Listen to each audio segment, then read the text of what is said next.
Everyone, tonight is Tuesday, September 22nd, 2020. I'd like to welcome you to a special meeting of the Fitchburg City Council. The meeting is now called to order. Please be advised that FATV is conducting audio and video recording of this meeting for public broadcast. With that, I would like to ask Councilor Zarella to please lead us in the Pledge of Allegiance. Give us one moment here. Councilor Zarella. I pledge allegiance to the flag of the United States of America and to the republic for which it stands, one nation, under God, indivisible, with liberty and justice for all.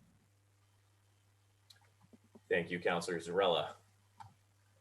I'd now ask Madam Clerk to please conduct a roll call. The following councilors have logged in and are present for tonight's meeting.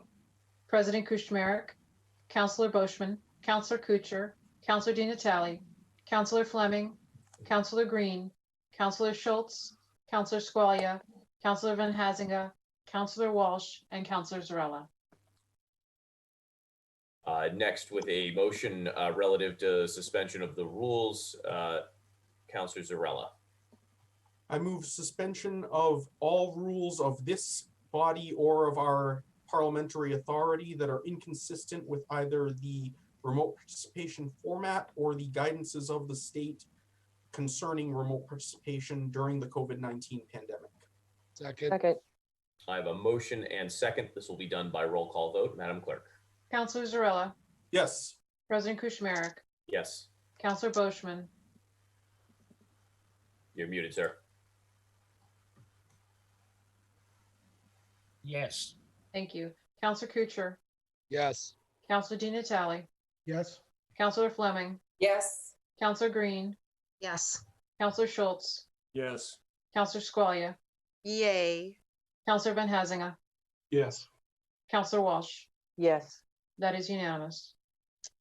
Public forum. The public was advised to contact the clerk's office by noon today regarding any comments of not more than 2 minutes, and none were brought to our attention.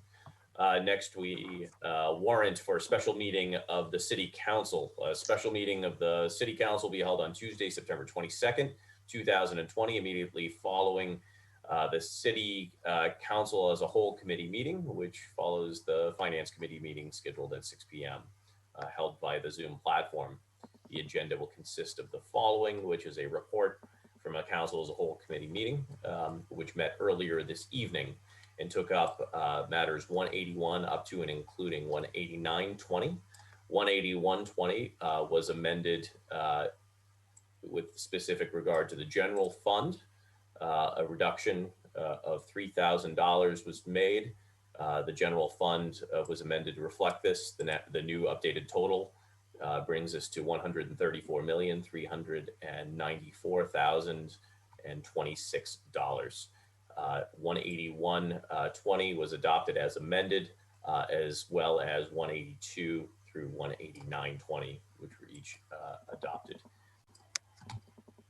The matter is now before the council. Speaking to the report from the council, the committee as a whole, is Councilor Zarella. Thank you, Mr. President. I'd just like to state that I know there were 4 cuts proposed and only 1 approved. And I know that there are councilors who would have preferred it otherwise. I'd just like to emphasize that the vote that is before us now concerns the budget as a whole. So I would encourage my colleagues to only vote against this budget if you feel that any amendments that did not happen that you would have preferred to happen are essentially fatal to the suitability of the budget for the continuation of Fitchburg's financial operations over the course of this coming year. We all, when we get something that's presented to us as a total package like this, there is almost always going to be something that one or more of us would like to have tweaked, but we have to vote on what's actually in front of us. And I hope my colleagues will keep that in mind. Next, we have Councilor DiNatale. Thank you. I prepared a statement on this. The FY 2021 budget proposal from Mayor Di Natale is the 14th budget plan I have reviewed and will vote on. 12 of the last 13 budgets I voted against. My rationale for voting against those 12 budgets was twofold. Avenues to reallocate funding in areas that showed glaring excess were not adopted by the City Council, resulting, in my opinion, in a lost opportunity, and failed attempts to privatize certain city services to address our longstanding unfunded liabilities in pension and health insurance, which continue to be a drain on the city's annual operating budget. More often than not, my past proposals were met with immediate opposition since they were politically unpopular. After repeated attempts to implement changes to the operating budget, I realized there is no stomach to make substantive and tangible changes to the structure of this document. And so that part of my analysis no longer applies, beginning with the 2020 budget plan, which I ended up voting in favor of. The FY21 proposal, in spite of the COVID-19 pandemic, is foundationally stronger than at any other time since the city was close to DOR receivership in 2008. Where the city once held a paltry $10,000 in stabilization and an over-reliance on anticipated certified free cash to balance the budget, Fitchburg now has over $7 million in stabilization, an A+ bond rating, and strategic use of already certified free cash for one-time expenses and emergencies like COVID-19. As I stated on September 10th, if not for the city's strong financial practices with respect to budgeting and planning, and having the discipline to not spend free cash on hand while the pandemic crisis is ongoing, the austerity measures the mayor has put forth would have been far worse. Cities and towns throughout the United States are in the same position we are in with respect to revenue uncertainties. The obvious hope is that with time, revenues will return to normal, and using free cash to mitigate any losses will be lessened and ultimately ceased. While it is truly unfortunate the city had to impose 4 layoffs in addition to a hiring freeze, there are unavoidable and necessary actions to take, especially when the unions refuse to entertain any proposals to mitigate staffing reductions. Far too often comments are made that the city is not doing enough to address glaring challenges it faces with respect to building and road infrastructure. On the September 10th meeting, while I admit it is hyperbolic to say that we're not doing enough, it serves no tangible purpose by way of arriving at solutions to these ever-present challenges that remain obviously because of costs and lack of financial resources to address them adequately. People want and demand things be done on a large scale and give little to no thought as to how to pay for them. Some councilors criticize the allocation of resources in the city, but offer no practical avenues to address them, because everyone knows deep down that to pay for something that isn't in the budget, you must take elsewhere from the budget. 2 weeks ago, I called on residents to thoroughly study this budget document and learn where your tax dollars go. When I asked the city council where they intend to reduce spending to do things they repeatedly criticize the city for not doing, I do not get a response. Why? Here's the breakdown of the budget with respect to revenues. Fitchburg Public Schools and Monty Tech, 48.5%. Employee benefits, 24.2%. Police, 6.2%. Fire, 6%. DPW, 3.5%. Debt service, 2.4%. Rubbish removal and collection, 1.8%. Building, 0.9%. And health, 0.7%. The above 9 line items represent 94.2% of the total general fund budget. And these are line items that essentially cannot or will not be touched. Our school allotment is entirely dictated by the laws of the Commonwealth. Employee benefits are contractual. Police, fire, and DPW are always deemed to be the most essential items in the budget. And then you have critical inspectional services in health and building to ensure safety and code compliance. So when you exclude all of this, you are left with 5.8% of the budget, or $7.8 million. Now ask yourself where you believe those cuts can be made in the remaining 5.8%. Legislative, that houses city clerk, city council, licensing, and elections. Anything unnecessary and wasteful there. Executive, the mayor's office, human resources, and the legal department. Anything wasteful there. Finance and administration, assessing, auditing, purchasing, IT, parking, and treasury. Anything wasteful there. Community development, a department, mind you, that is largely funded via state and federal grants and brings millions into this city every year. What's getting cut there? Miscellaneous expenses, that is largely our city's liability insurance. Can't survive a year without liability insurance. And lastly, human services.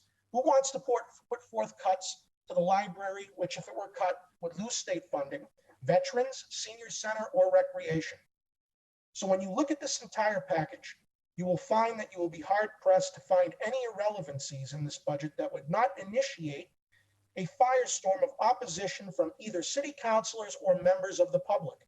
What any of us thinks is not a priority for the city will surely be countered by those who do find it a priority. This is not to state by any means that we should just blindly accept the mayor's proposal. I certainly am evidence of the fact, given my voting record, that I do not believe that in the least. However, what I am trying to intimate to the council and public is we, legislatively under the law, all we can do is reduce. We cannot add, we cannot reallocate, and given what the mayor has already put forth for austerity measures, what more can or should be done? My answer to this question is nothing more. And since I cannot offer any tangible and realistic alternatives to this plan, I will support it and hope the next budget will include recovered revenues and by extension, a recovery of positions lost. Thank you. I will just add quite simply, no mayor, no body, and no government wants to experience cuts. And I think given the substantial loss of revenue that this budget represents, I think the mayor and this finance team have done an exceptional and a commendable job to put before us a budget that maintains all critical services and essential services to our residents. And those cuts to departments of public safety and public works, I know the mayor and this finance team will work diligently in the years to come when revenue recovers to replace those positions and continue to build on those critical and essential services. Of that, I have no doubt. So again, I want to commend the four individuals who are in front of us this evening representing the administration's and Mayor DiNatale's budget. Truly an exceptional job and difficult work to do. I think after tonight's discussion, it's quite clear that there are no easy alternatives that anyone can offer up to this budget. And so with that, I will be voting in favor of this budget. And again, thank you for all of your work and due diligence. With that, I would entertain a motion to accept the council as a whole committee oral report.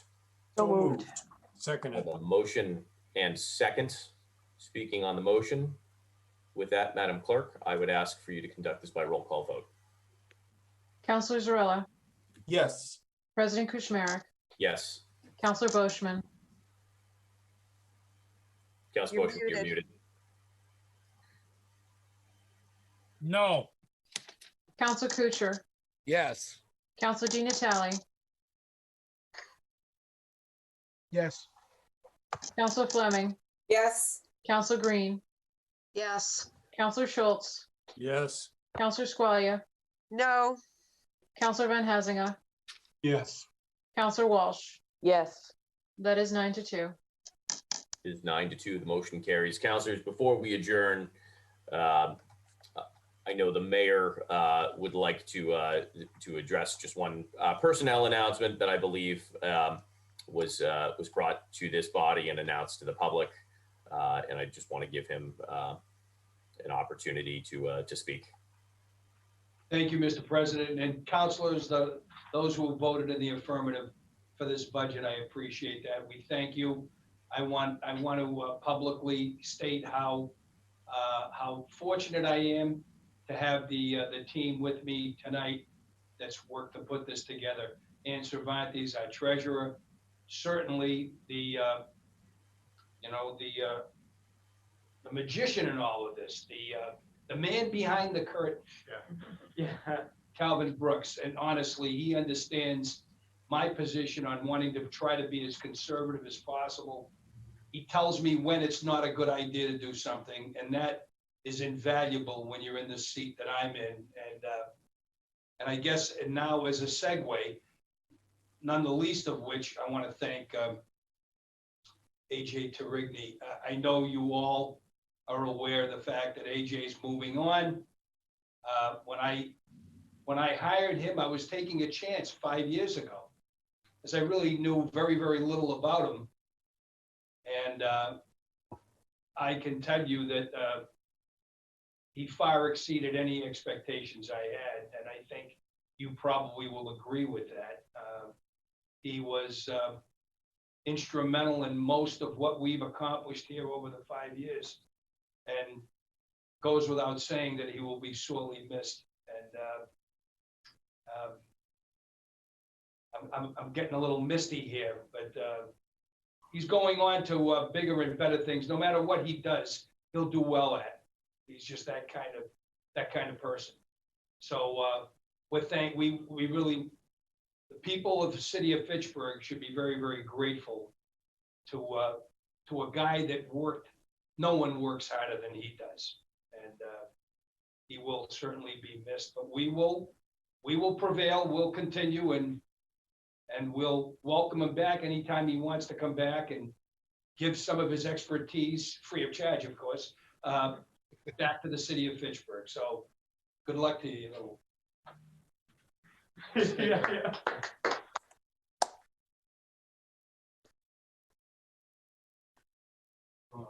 Mr. Terigny, we are a grateful city, and I know this body is grateful for the incredible work that you've done to help our city and to help guide this body as well these past 5 years. So thank you for many of the long evenings that you've spent with us, and I wish you luck in future endeavors.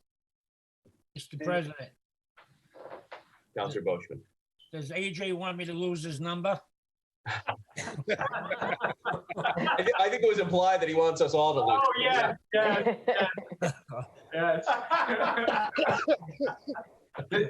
Mr. President, just very quickly, I just want to say that I've been very blessed for the past 5 years to work with a team of city staff and certainly the city council, to work for the great city of Fitchburg, as we say, and also to be part of the strongest administration that the city has seen in decades. And on top of that, I just want to, again, thank the public, the council, my family, and Joan David, and certainly Mayor DiNatale for the opportunity he provided me and to be able to be a part of the city. So thank you very much. Thank you, sir.